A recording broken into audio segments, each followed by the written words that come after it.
Naku tay, hindi tayo magkakaintindihan. Paulit-ulit ka lang. Sinabi ko na nga sa'yo, di ba? Hindi na mabubuhay at yung mga pananim natin. Hoy kuya, huwag mo pagsalitaan si tatay ng ganyan. Hindi ka ba naawa sa kanya? Tignan mo, halos matuyo na yung mga pananim niya. Tapos pinagsasalita mo pa ng ganyan. Imbis na tulungan natin siya. Tama-tama. Nandito ka na pala eh. Eh di ikaw tumulog yan kay tatay.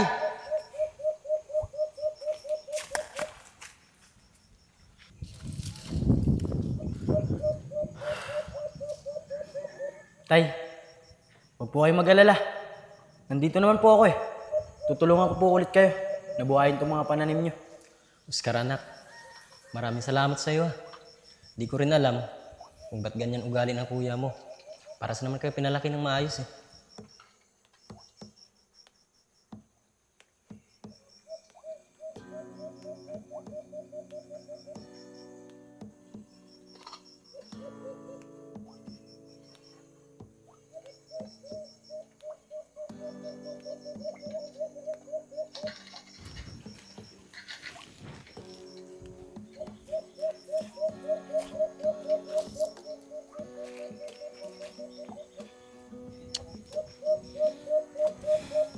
Ay nako, kailan kaya tatagal tong tagtuyot na to?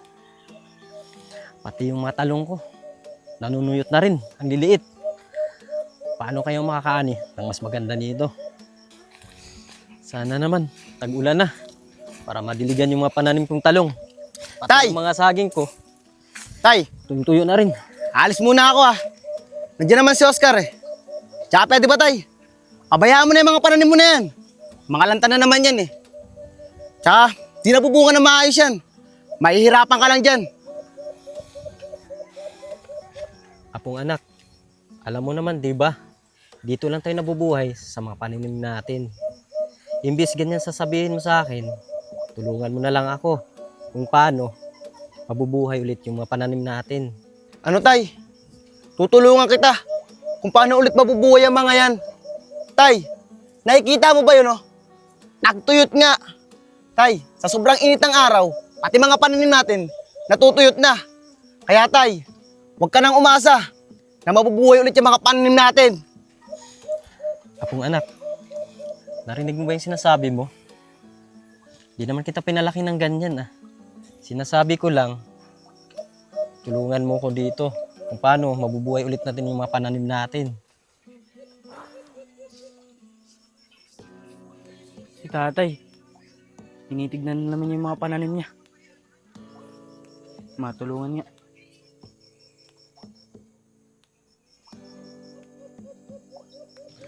Naku tay, hindi tayo magkakaintindihan. Paulit-ulit ka lang. Sinabi ko na nga sa'yo, di ba? Hindi na mabubuhay at yung mga pananim natin. Hoy kuya, huwag mo pagsalitaan si tatay ng ganyan. Hindi ka ba naawa sa kanya? Tignan mo, halos matuyo na yung mga pananim niya.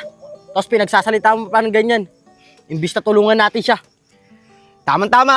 Nandito ka na pala eh. Eh di ikaw tumulog yan kay tatay.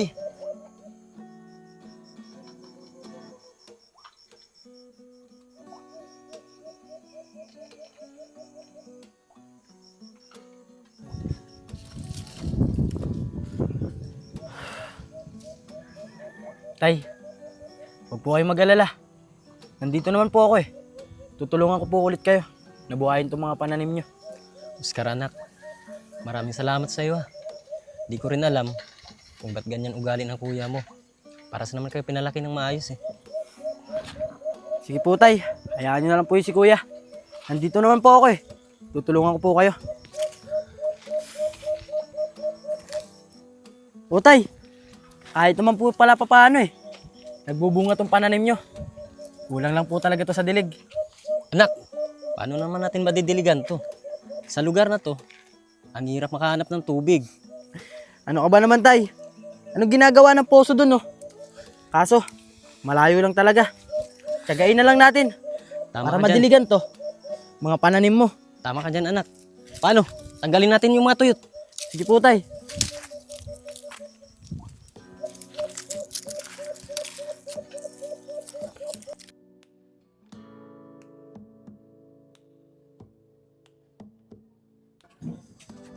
Ariel, Kailan mo ba ako sasagutin? Tagal-tagal ko na nanliligaw sa'yo eh. Siguro naman, sapat na yun para maging tayo. Pong, kung hindi ka pa makapag-antay, edi wag ka naman ligaw. Dahil sa ngayon, hindi pa talaga ako handa magka-boyfriend. Hindi Mariel, binibiro lang kita. Handa naman ako maghintay eh, kahit gaano pa katagal yan. Casey, ang swerte mo sa boyfriend mo. Mahal na mahal ka na nga niya at makakatapos pa siya ng pulis. Pero Mary Joy, alam mo naman yung pinagdaanan namin, di ba? Kaso, ang dami naninira sa amin. Pero hindi naman namin pinaniwalaan.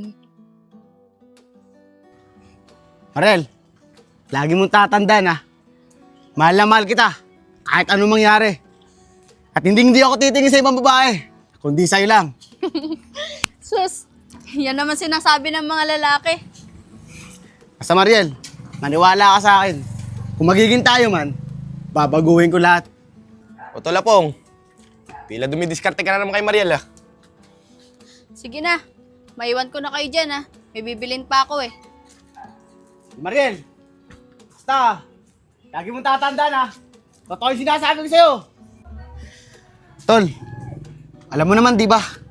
Matagal ko na nililigawan si Mariel. At mahal na mahal ko yun. O Tolapong, alam ko yun.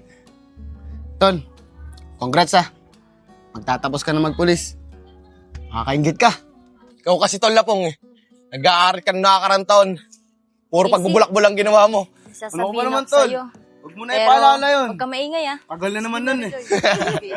Kasi parang nagugustuhan ko na si Oscar eh. Oh, ito pala yung boyfriend mo. Iwan mo na kita dyan ah. Paano Tol Yayag? Mauna na ako. Para naman makapag-usap kayo ng maayos ni Casey. Tsaka na! Sige Tolapong, mag-iingat ka. Babe, sensya ka na. Tagalan ako. Hindi babe, okay lang.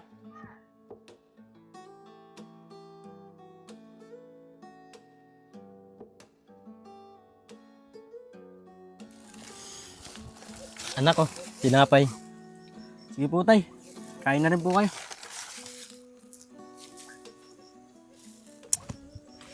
Tay, may sasabihin po sana ako sa inyo eh. Napag-isip-isip ko po na gusto ko po magtrabaho sa Maynila. Para naman po mapaayos na natin tong kubo natin. Naawa po kasi ako sa'yo eh. Lalo na pag natutuyo po yung mga pananim nyo. Pero kung may trabaho po ako sa Maynila, matutulungan ko po kayo. At mapapadalan ko po kayo ng pera. O tay, inom ka muna po. Salamat anak ah. Anak, hindi mo naman kailangan magtrabaho sa Manila eh. Kahit papano, nakakaraos din naman tayo dito eh. Baka kasi, ano mangyari sa'yo dun eh. Tay, huwag ka na po mag-alala sa akin. Malaki na po ako. At kaya ko na ang sarili ko. Sasamahan na lang natin ng konting dasal. Para hindi tayo pabayaan na nasa taas. Tay, siya nga pala. May sasabihin ako sa'yo. Kung mag-aaral po ako ulit, papayagan niyo po ba ako? Dahil yung kaibigan ko po kasing si Yayag eh. Matatapos na. Magiging pulis na siya. Gusto ko rin kasi maging pulis, tay. Ano nga pong anak, mag-aaral ka. Diba nung nakarang taon, nagpaubaya yung kapatid mo. At ikaw yung pinag-aaral namin. Pero anong ginawa mo? Puro pagbubulakbol, yung inatupag mo. Kuya, bantayan mo na lang si tatay. At tulungan mo siya sa mga pananim niya. Nagbabala kasi ako magtrabaho sa Maynila eh. Para mapagawa tong kubo natin. Pambira naman tayo. Nakaraan na yun eh. Pinapaulit-ulit mo na naman. Oo, inaamin ko. Nagkamali nga ako ng mga panahon na yun. Pero kung ayaw mo, edi wag. Tsaka Oscar, tama ka nga. Magtrabaho ka na. Nasa wastong gulang ka na naman eh. Tay, ba't po ba ganun ka? Pumapayag ka, nasagot-sagutin ka ni kuya. Tay, alam mo, kung di ko lang re-respetuhan si kuya eh, matagal ko nang lilabanan yan. Oscar anak, pagpasensyahan mo na yung kuya mo ha. Lagi mong tatandaan, magkapatid kayong dalawa. At higit sa lahat, Mas matanda siya sa'yo. Kaya wag mong labanan yung kuya mo ha.